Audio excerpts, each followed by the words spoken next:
친윤 깃발을 휘두르며 젊은 당대표를 내쫓았던 윤 회관이 이번에는 국정조사 결사 저지 돌격대로 자처하고 나섰습니다.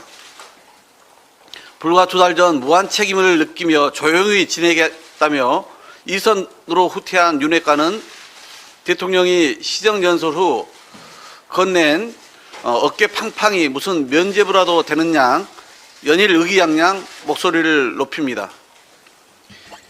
이태원 참사 진상규명 국정조사가 이재명 방탄 국정조사라는 회개한 논리를 들이대며 중진들이 만장일치로 반대했다는 거짓말도 서슴지 않았습니다.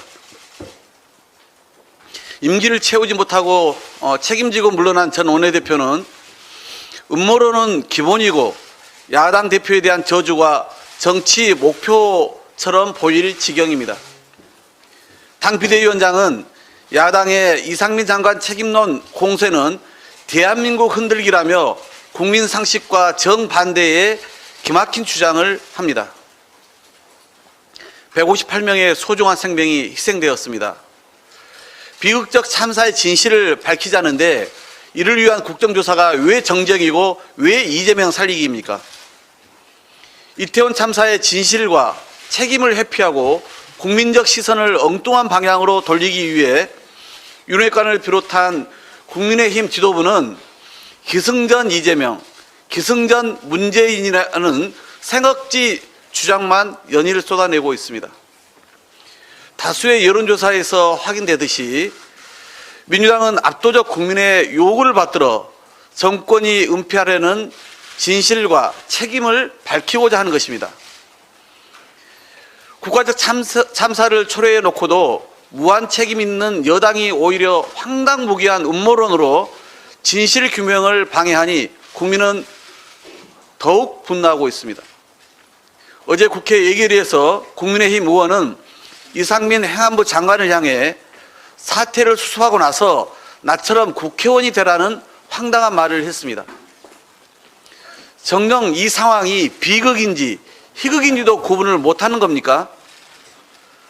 총리, 장관, 수석, 비서실장도 모자라 이제 여당 의원까지 어찌 하나같이 국민 상처에 또 고통을 헤집는 막말만 쉬지 않고 늘어놓는 것입니까?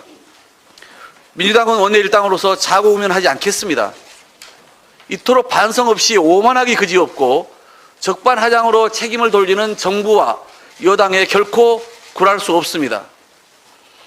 희생자분들과 유족들, 국민이 바라는 성역 없는 진상규명, 책임자 처벌을 위해 최선을 다하겠습니다. 국정조사와 특별검사 등 국회법에 따른 모든 권한을 이용해 국민 뜻에 따른 진상규명과 제도 개선, 그리고 책임자 문책에 나서겠다는 말씀을 드립니다. 내년 예산안 처리의 법정 시한은 지켜야 합니다. 예산안은 정쟁 대상이 아니라 국회의 헌법적 의무사항입니다. 벌써부터 경기 둔화의 조짐이 나타나고 있고 내년 경제 성장률이 2% 미만이 될 것이라는 예상 속에서 재정의 역할은 더없이 중요합니다. 민주당은 경제위기 극복과 민생 안정을 위해 밤을 새서라도 예산안 심사에 심혈을 기울이겠다는 말씀을 드립니다. 불필요한 예산은 확실하게 삭감하고 민생 예산 증액은 과감하게 추진하겠습니다. 이미 대통령실 이전에 따른 직간접적 예산, 위법한 시행령 집행에 필요한 예산 등 국민 혈세가 낭비되는 불효불급한 예산 상당액을 해당 상임에서 민주당 주도로 삭감했습니다. 대신 119 구급대 지원과 후쿠시마 오염수 대응과 같은 안전예산, 서민 대환대출 증대와 자영업자 부실채권 매입과 같은 취약차주 지원 예산, 노인 일자리와 경로당 냉난방비 확대, 양곡비와 논타작물 재배 지원, 장애인 등 사회적 약자 지원, 지역사랑 상품권 발행 지원 등 민생 예산은 최대한 확보하고 있습니다.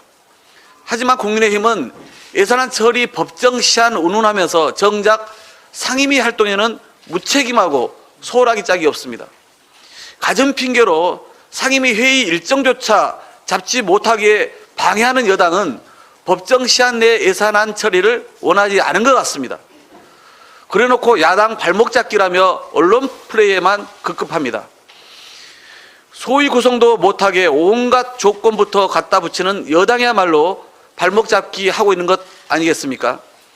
학교 수업은 안 들으면서 성적만 올려달라는 생떼와 매 한 가지입니다. 여당이 대통령실의 거수기가 아닌 입법부로서의 기본 역할에 충실히 한다면 예산안 심사가 법적 시한을 넘길 이유가 없습니다. 국민의힘은 정쟁 키우기에만 골몰하지 말고 여당으로서 민생예산, 민생입법이란 국회의 책무이행에 동참해 줄 것을 거듭 촉구합니다. 이상입니다.